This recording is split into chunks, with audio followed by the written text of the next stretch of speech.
ಮಾಜಿ CM Devaraj Arasu ದಾಖಲೆಯನ್ನ CM Siddaramaiah ಮುರಿದು ಸುದೀರ್ಘ ಕಾಲ ಕರ್ನಾಟಕದ ಸಿಎಂ ಆದವರು ಅನ್ನೋ ಬಿರುದಿಗೆ ಪಾತ್ರರಾಗಿದ್ದಾರೆ. ದೇವರಾಜ್ ಅರಸು ಅವರು 2 ಅವಧಿಯಲ್ಲಿ ಸಿಎಂ ಆಗಿದ್ದು ಒಟ್ಟಾರೆ 7 ವರ್ಷ 7 ತಿಂಗಳು 20 ದಿನ ಅಂದ್ರೆ ಒಟ್ಟು 2792 ದಿನ ಸಿಎಂ ಆಗಿದ್ರು. ಇದೀಗ ಸಿದ್ದರಾಮಯ್ಯ ಕೂಡ 2ನೇ ಅವಧಿಗೆ ಸಿಎಂ ಆಗಿದ್ದು 2793 ದಿನ ಪೂರೈಸಿದ್ದಾರೆ. ಕರ್ನಾಟಕದಲ್ಲಿ ದೀರ್ಘಾವಧಿ ಸಿಎಂ ಅನ್ನುವ ಹೆಗ್ಗಳಿಕೆಗೆ ಪಾತ್ರರಾಗಿದ್ದಾರೆ. ಅರಸು ದಾಖಲೆ ಬ್ರೇಕ್ ಮಾಡಿರುವ ಸಿಎಂ ಸಿದ್ದರಾಮಯ್ಯ ಇವತ್ತು ಹಾವೇರಿ ಪ್ರವಾಸ ಕೈಗೊಂಡಿದ್ದಾರೆ.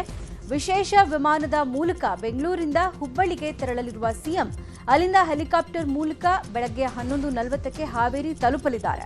ಹುಕ್ಕೇರಿ ಮಠಕ್ಕೆ ಮೊದಲು ಭೇಟಿ ನೀಡಲಿರುವ ಸಿಎಂ ಸಿದ್ದರಾಮಯ್ಯ ನಂತರ ಲೋಕೋಪಯೋಗಿ ಇಲಾಖೆ ಆಯೋಜಿಸಿರುವಂತಹ ವಿವಿಐಪಿ ಸರ್ಕ್ಯೂಟ್ ಹೌಸ್ ಉದ್ಘಾಟನೆ ಮಾಡಲಿದ್ದು ನಂತರ ವೈದ್ಯಕೀಯ ವಿಜ್ಞಾನ ಸಂಸ್ಥೆಯ ಕಟ್ಟಡ ಉದ್ಘಾಟನೆ ಮತ್ತು ವಿವಿಧ ಕಾಮಗಾರಿಯ ಶಿಲಾನ್ಯಾಸ ಕಾರ್ಯಕ್ರಮದಲ್ಲಿ ಭಾಗಿಯಾಗಲಿದ್ದಾರೆ. ಇನ್ನು ಸಂಜೆ 5:40ಕ್ಕೆ ಬೆಂಗಳೂರಿಗೆ ಸಿಎಂ ವಾಪಸ್ ಆಗಲಿದ್ದಾರೆ.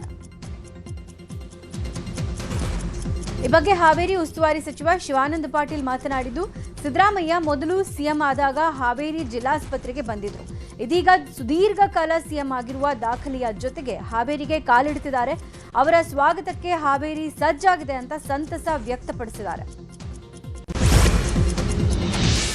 CM Siddaramaiah Devaraj Arasu record break ಮಾಡಿದ್ದಕ್ಕೆ ಮೈಸೂರಿನಲ್ಲಿ ಚಿಕನ್ ಬಿರಿಯಾನಿ ಹಂಚಿಕೆ ಮಾಡಿದ್ದಾರೆ. ಟಿಕೆ ಲೇಔಟ್ನಲ್ಲಿ ಚಿಕನ್ ಬಿರಿಯಾನಿ, ನಾಟಿಕೋಳಿ, ಚಿಕನ್ ಸಾರು, ಲಾಡು ಹಂಚಿಕೆ ಮಾಡಲಾಗಿದೆ. ಬಿರಿಯಾನಿ ಸವಿಯೋದಕ್ಕೆ ಸಾರ್ವಜನಿಕರು ಸಾಲುಗಟ್ಟಿ ನಿಂತಿದ್ರು. ಕಾಂಗ್ರೆಸ್ ನಾಯಕರು ಬಿರಿಯಾನಿ ವಿತರಣೆ ಮಾಡಿದ್ದಾರೆ. ಸಿದ್ದರಾಮಯ್ಯ ಅಭಿಮಾನಿ ಗೋಪಿ ಸುಮಾರು 3 ಕ್ವಿಂಟಾಲ್ ಅಕ್ಕಿ ಬಳಸಿ ಬಿರಿಯಾನಿ ತಯಾರಿಸಿದ್ದಾರೆ. ಮಾಜಿ ಶಾಸಕ ಮಂಜುನಾಥ್ ಸಾರ್ವಜನಿಕರಿಗೆ ಬಿರಿಯಾನಿ ವಿತರಣೆ ಮಾಡಿದರು. ದೇವರಾಜ್ ಅರಸು ರೆಕಾರ್ಡ್ ಬ್ರೇಕ್ ಮಾಡಿದ್ದಕ್ಕೆ ಸಿದ್ದರಾಮಯ್ಯನ ತವರು ಸಿದ್ದರಾಮಯ್ಯನ ಹುಂಡಿಯಲ್ಲಿ ಸಂಭ್ರಮಾಚರಣೆ ಮಾಡಲಾಗಿದೆ. ಪಟಾಕಿ ಸಿಡಿಸಿ ಡ್ಯಾನ್ಸ್ ಮಾಡಿ ಸಂಭ್ರಮಾಚರಣೆ ಮಾಡಿದ್ದಾರೆ. ಮೈಸೂರಿನ ಸಿದ್ದರಾಮನ ಹುಂಡಿಯಲ್ಲಿ ಸಂಭ್ರಮದ ವಾತಾವರಣ ಏರ್ಪಟ್ಟಿದ್ದು ಬೃಹತ್ ಕಟೌಟ್ ಹಾಕಿ ಪಟಾಕಿ ಸಿಡಿಸಿ ಸಂಭ್ರಮಾಚರಣೆ ಮಾಡಿದರು.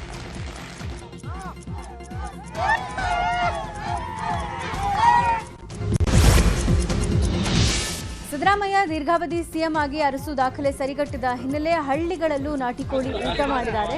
ಕೊಪ್ಪಳ ತಾಲೂಕಿನ ಹಾಲುವರ್ತಿ ಗ್ರಾಮದಲ್ಲಿ ಸಿದ್ದರಾಮಯ್ಯ ಅಭಿಮಾನಿಗಳಿಂದ ನಾಟಿಕೋಳಿ ಊಟ ತಯಾರು ಮಾಡಿ ಸಿದ್ದರಾಮಯ್ಯಗೆ ಜೈವಾಗ್ಲಿ ಅಂತ ಘೋಷಣೆ ಕೂಗಿದ್ರು.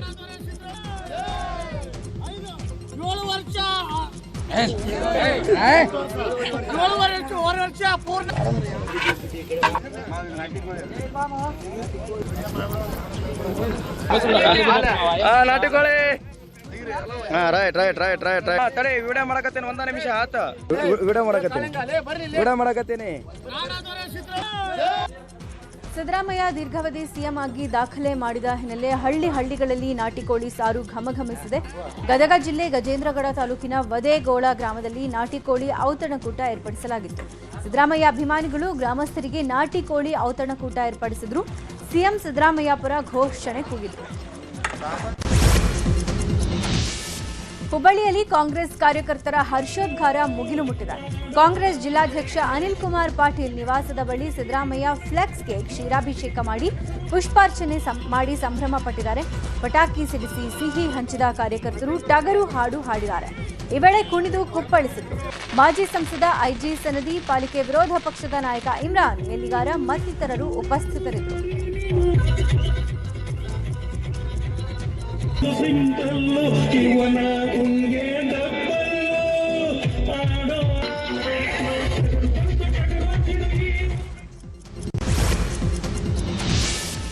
ಸಿಎಂ ಸಿದ್ದರಾಮಯ್ಯ ಜನವರಿ 9ರಂದು ವಿಜಯಪುರ ಜಿಲ್ಲಾ ಪ್ರವಾಸ ಕೈಗೊಂಡಿದ್ದಾರೆ.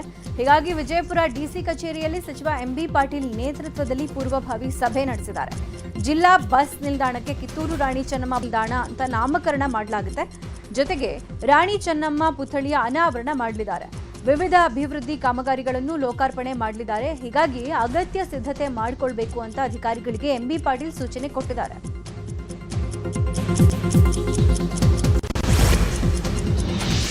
ದೆಹಲಿ ಪ್ರವಾಸದಲ್ಲಿರೋ ವಿಧಾನಸಭೆಯ ವಿರೋಧ ಪಕ್ಷದ ನಾಯಕ ಆರ್ ಅಶೋಕ್ ಬಿಜೆಪಿ ರಾಷ್ಟ್ರೀಯ ಅಧ್ಯಕ್ಷ ಜೆಪಿ ನಡ್ಡಾ ಅವರನ್ನ ಭೇಟಿ ಮಾಡಿ ಮಾತುಕತೆ ನಡೆಸಿದರು. ಬರೀ ಗಲಾಟೆ ವಿಚಾರ, ಕೋಗಿಲು ಲೇಔಟ್ ತೆರವು ವಿಷಯ, ರಾಜ್ಯದಲ್ಲಿನ ರಾಜಕೀಯ ವಿದ್ಯಮಾನ, ಬಿಜೆಪಿಯ ಹೋರಾಟದ ರೂಪುರೇಷೆಗಳ ಬಗ್ಗೆ ಮಾಹಿತಿ ಕೊಟ್ಟಿದ್ದಾರೆ. ಇದಕ್ಕೂ ಮುನ್ನ ಬಿಜೆಪಿ ರಾಷ್ಟ್ರೀಯ ನೂತನ ಕಾರ್ಯಾಧ್ಯಕ್ಷ ನಿತಿನ್ ನಬೀನ್ ಭೇಟಿಯಾಗಿ ಅಭಿನಂದಿಸಿದರು. ಬಳ್ಳಾರಿಯಲ್ಲಿ ರಕ್ತ ರಾಜಕೀಯದ ತನಿಖೆ ಆಗ್ತಾ ಇದೆ. ಮೃತ ರಾಜಶೇಖರ್ ಡೆಡ್ ಬಾಡಿಗೆ 2 ಬಾರಿ ಪೋಸ್ಟ್ ಮಾರ್ಟಮ್ ಮಾಡಲಾಗಿದೆ ಅಂತ ಬಿಜೆಪಿ ಆರೋಪ ಮಾಡಿತ್ತು.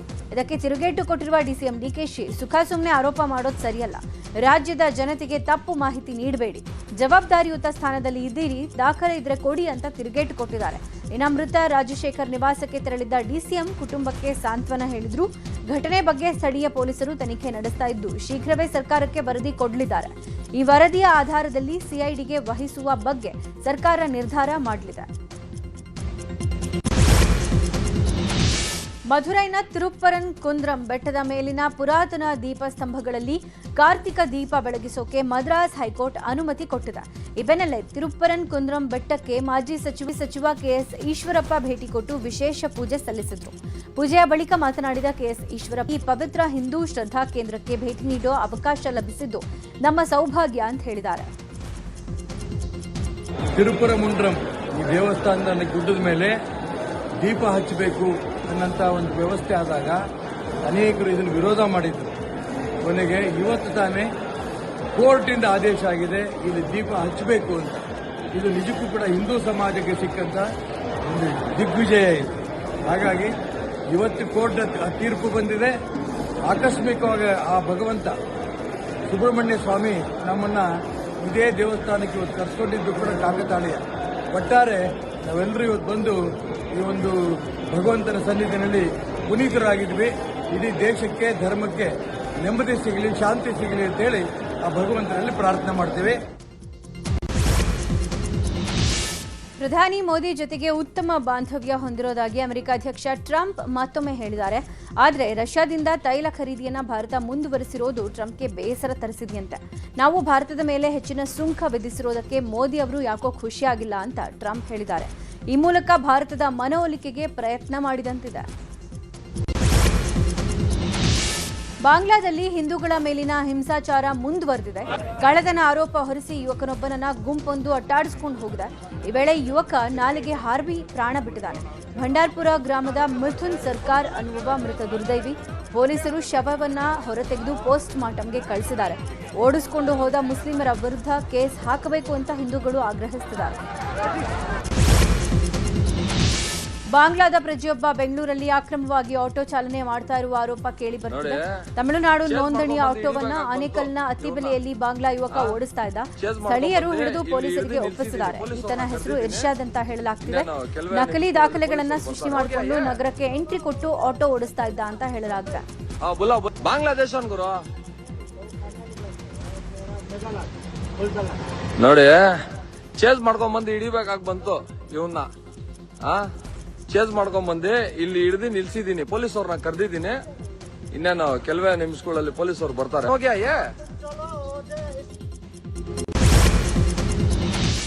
ದೆಹಲಿಯ ಜೆಎನ್ಯು ವಿವಿಯಲ್ಲಿ ಗಲಾಟೆ ಹಾಗೂ ರಂಪಾಟ ಆಗಿದೆ. ಪ್ರಧಾನಿ ಮೋದಿ ಹಾಗೂ ಅಮಿತ್ ಶಾ ವಿರುದ್ಧ ಪ್ರತಿಭಟನಾ ನಿರತ ವಿದ್ಯಾರ್ಥಿಗಳು ಅವಹೇಳನಕಾರಿಯಾಗಿ ಮಾತಾಡಿರೋದಕ್ಕೆ ಕೆಲ ವಿದ್ಯಾರ್ಥಿಗಳು ವಿರೋಧ ಮಾಡಿದ್ರು.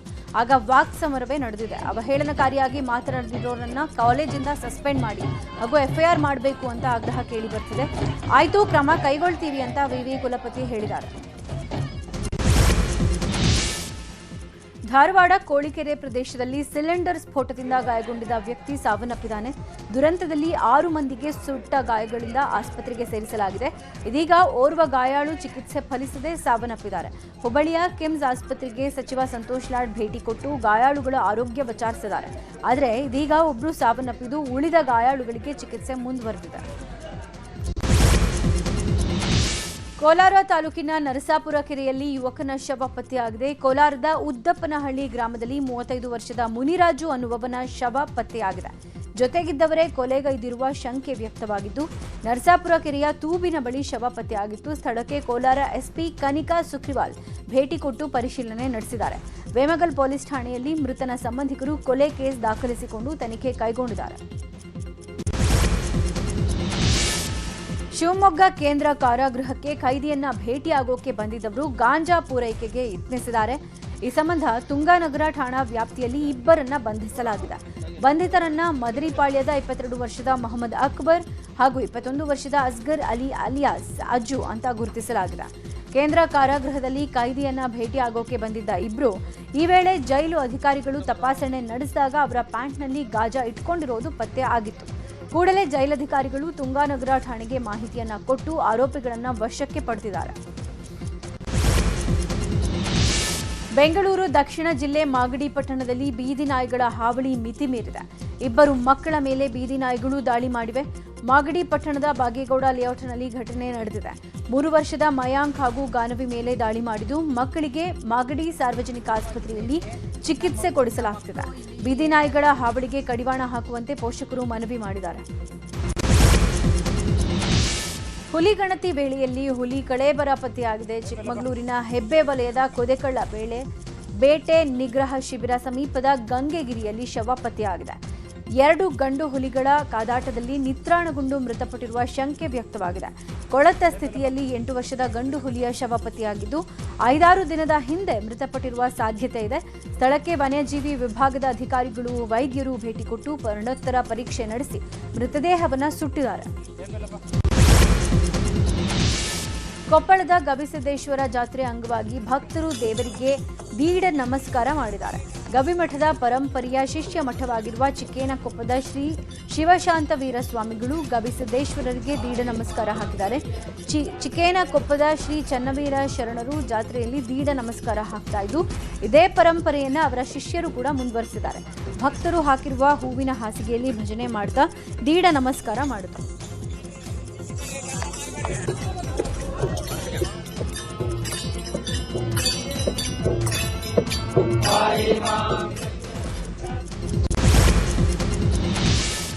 ತಮಿಳಿನ ಸೂಪರ್ ಸ್ಟಾರ್ ರಜನಿಕಾಂತ್ ಅಭಿಮಾನಿಗಳಿಗೆ ಭರ್ಜರಿ ಸುದ್ದಿ ಕೊಟ್ಟಿದ್ದಾರೆ. ಅತಿ ಶೀಘ್ರದಲ್ಲೇ ಪಡಿಯಪ್ಪ 2 ಸಿನಿಮಾ ಸೆಟ್ ಏರಲಿದೆ ಅನ್ನೋ ಮಾಹಿತಿ ಹೊರಬಿದ್ದಿದೆ. ಪಡಿಯಪ್ಪ 2 ಚಿತ್ರಕ್ಕಾಗಿ ರಜನಿಕಾಂತ್ ಅವರನ್ನ ನಿರ್ದೇಶಕ ರವಿಕುಮಾರ್ ಭೇಟಿ ಮಾಡಿದ್ದಾರೆ. ರಜನಿ ಮನೆಯಲ್ಲಿ ಒಟ್ಟಿಗೆ ರವಿಕುಮಾರ್, ರಮ್ಯಾ ಕೃಷ್ಣ ಕಾಣಿಸಿಕೊಂಡಿದ್ದು 27 ವರ್ಷಗಳ ನಂತರ ಮತ್ತೆ ಮೋಡಿ ಮಾಡೋಕೆ ಸಜ್ಜಾಗಿದ್ದಾರೆ.